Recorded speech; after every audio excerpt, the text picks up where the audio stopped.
આણંદ કૃષિ યુનિવર્સિટીના 22મા પદવીદાન સમારોહમાં યુનિવર્સિટીના શ્રેષ્ઠ શિક્ષક, શ્રેષ્ઠ સંશોધન કરનારા સંશોધકોને રાજ્યપાલ આચાર્ય દેવવ્રત અને નેશનલ ફોરેન્સિક સાયન્સ યુનિવર્સિટીના કુલપતિ પદ્મશ્રી ડૉક્ટર જે.એમ. વ્યાસ અને કૃષિ અને ખેડૂત કલ્યાણ મંત્રી જીતુભાઈ વાઘાણીના હસ્તે એવોર્ડ આપી સન્માનિત કરાયું હતું. રાજ્યપાલ તથા ઉપસ્થિત મહાનુભાવોના હસ્તે 379 વિદ્યાર્થીઓને સ્નાતક અને 202 અનુસ્નાતકમાં વિવિધ વિષયોમાં ડિગ્રી એનાયત કરાઈ હતી.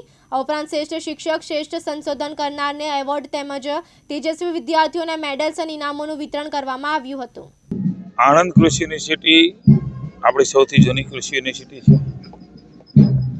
માનનીય મોદી સાહેબ રાજ્યના મુખ્યમંત્રી બન્યા બાદ આ યુનિવર્સિટીમાં અનેક પ્રકારના કોર્સિસ, એક કોલેજ હતી, આજે 7 કોલેજ, ડિપ્લોમા સહિત 22મા પદવીદાન સમારંભ નિમિત્તે મહામહિમ રાજ્યપાલ માનનીય મોદી સાહેબનું મિશન છે પ્રાકૃતિક ખેતી, એમને સમગ્ર ભારતમાં અને ગુજરાતમાં આગળ લઈ જઈ રહ્યા છે. એવા મહામહિમ રાજ્યપાલ, હું એમ કહીશ કે એક દેવપુરુષ કહી શકાય.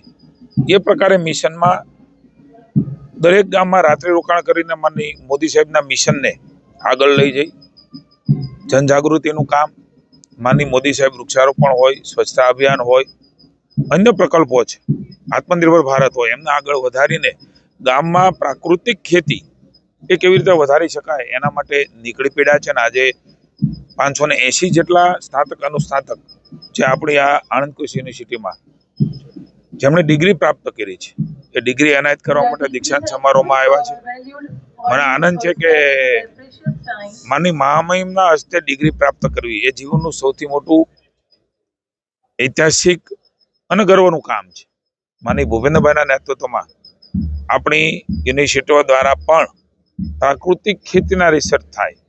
દેશમાં માનનીય મોદી સાહેબના નેતૃત્વમાં જે પ્રકારે દિશા આપી રહ્યા છે, માનનીય અમિતભાઈ દિશા આપી રહ્યા છે, આવનારા સમયમાં પ્રાકૃતિક ખેતી વગર આ બંજર જમીનો બનવાની છે. મને આનંદ છે કે આપણી આ કૃષિ યુનિવર્સિટી આણંદની એમણે રિસર્ચ કર્યું છે કે પ્રાકૃતિક ખેતીથી કેટલું ઉત્પાદન થાય છે, જમીન એ કેટલી પોચી રહે છે અને રાસાયણિક ખાતરથી કેટલી બંજર અને કડક થાય છે. એ સંશોધનોના પણ 2 ઉદ્ઘાટનો એ અહીંયા આજે થયા છે. મને આનંદ છે કે પ્રાકૃતિક ખેતી ઉત્પાદન કરતા એ જે કિસાનો છે, એ કિસાનોના ખેત પેદાશો એ અહીંયા વહેંચાય એવો ઐતિહાસિક નિર્ણય આપણે યુનિવર્સિટી વાઇસ ચાન્સલર કળથિયાજીએ કર્યો છે. હું અભિનંદન આપું છું. આપણે સૌ સાથે મળીને એક જનજાગૃતિના મોટા કામમાં આવનારા સમયમાં આપણું સ્વાસ્થ્ય સારું રાખવા, જમીનનું સ્વાસ્થ્ય સારું રાખવા માટે થઈ અને મિશન પ્રાકૃતિક ખેતીમાં જોડાઈએ.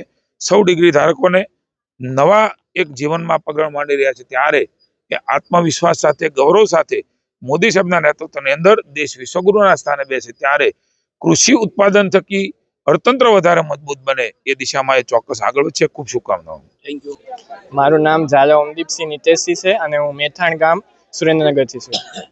આજે કેટલા એવોર્ડ મેળવ્યા છે અને શામાં મેળવ્યા છે? આજે મને 11 મેડલ મળ્યા છે અલગ અલગ વિષયોમાં અને તે બદલ હું યુનિવર્સિટીનો ખૂબ આભારી છું. કેટલી મહેનત કરી આ સફળતા સુધી પહોંચવા? મહેનત તો ખૂબ હતી અને બધાનો સાથ હતો, પરિવારનો, પછી મિત્રોનો, અહીંયા જે શિક્ષણગણ છે બધાનો છે, એમને ખૂબ થેન્ક યુ. આગળ શું કરવા માંગો? આગળ સિવિલ સર્વિસીસમાં જવા માંગુ છું. જી, તમે અત્યારે જે આ જ્ઞાન મેળવ્યું છે લોકો સુધી કેવી રીતે પહોંચાડો? બસ મારું એ જ કામ છે કે જે મને આજે જ્ઞાન મળ્યું અહીંયાથી, જેમના પાસે નથી, હું સિવિલ સર્વિસીસમાં જઈને તેમના સુધી પણ આ પહોંચાડું અને મારા આજુબાજુના જે લોકો છે તેમને પણ તેમની જીવનમાં પણ હું પરિવર્તન લાવી શકું. બસ એ જ મારો ધ્યેય છે. પહેલાં તો થેન્ક યુ ગોડ અને થેન્ક યુ મમ્મી પપ્પા અને પ્રીત, જે લોકો મારા જોડે ઓલવેઝ ઊભા હતા. બહુ ટફ સિચ્યુએશન હતી, એવું નહીં કહું કે બહુ ઇઝી હતું, પણ હાર્ડવર્ક, કોન્ફિડન્સ અને ટીચર્સનો સપોર્ટથી જ હું અહીંયા આગળ છું. એટલા મને બી નથી ખબર કે મને આટલા બધા મેડલ મળશે, પણ બાય ગોડ ગ્રેસ મને આટલા બધા મેડલ મળ્યા. Thank you God, thank you mummy papa. અત્યારે તમારો એ જ ગોલ છે કે હું પ્રોફેસર અને સાયન્ટિસ્ટ બનું અને દેશની સર્વિસીસમાં કેમનું મારો એક ફાળો આપી શકું. શું આજે તમે આગળ વધીને જ્યારે દેશના માટે તે કૃષિના જે ખેડૂતો છે એમના માટે શું ફાળો આપવાની યોગદાન આપો? હા, જેમ સરે કીધું એમ કે નેચરલ ફાર્મિંગ અને ઓર્ગેનિક ફાર્મિંગનો જમાનો છે, તો મારે બી એવું જ કંઈ કરવું છે કે હું એવી કોઈ એવી કોઈ ફ્રૂટની કે વેજીટેબલની એવી કોઈ વેરાયટી જનરેટ કરું કે જે ઓર્ગેનિક અને નેચરલ ફાર્મિંગમાં પણ સારું કામ કરે અને મારું પણ અને મારા ટીચર્સનું નામ સફળ થાય. ચિરાગ સૈયદ, દિવ્યાંગ ન્યૂઝ, આણંદ.